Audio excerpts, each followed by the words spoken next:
track thinking. Like when your parents or someone said to you, it was assumed to be a mentor, and the mentor was an authority figure, and you listened to that authority figure because they displayed, whether overtly or in a sort of volcanic sort of way of violence, that there would be repercussions if you did not stay on track. So track thinking is assumed to give you everything. It gives you the reason to go to school, the reason that you have to get good grades. Track thinking is compliance. Track thinking is causes.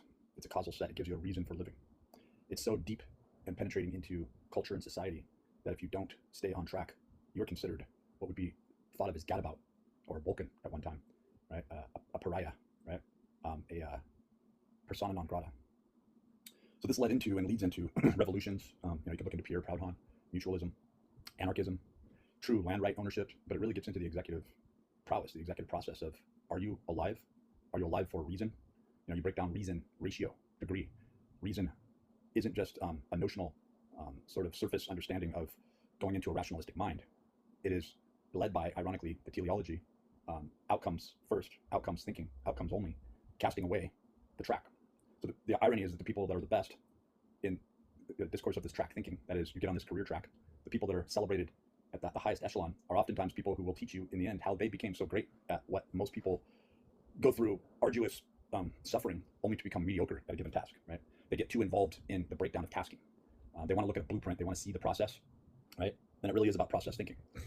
And when you start to see how the teleology and the doxastic aspects of thinking by way of symbols and intuition become invaluable under the guise of greatness, and that the greatness is what we celebrate, you begin to wonder what's going on here, right? You look at the entire subset and you go, only certain people are allowed to shine, and the majority isn't expected. In fact, when you really look at what's going on and you open your eyes up and you have that, fully vivid, jaw-dropping, awestruck moment, that could lead to a catharsis where you go into this emotional overload to the point where all your circuits are so overloaded, all you see is the pervading truth. When people do this, and I've discussed this, like metanoia is a term where this transformation is taking place.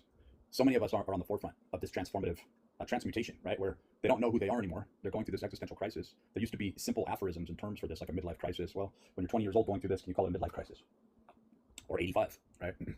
So when people are no longer capable of going about their task, when their motor neurons are 100% believing that is the reason, the ratio, the causal set of why they even exist, they go through this fundamental breakdown, this crisis. And many would say that's the dark night of the soul. That's when people truly begin to exist, when they truly begin to exhibit what it means to be.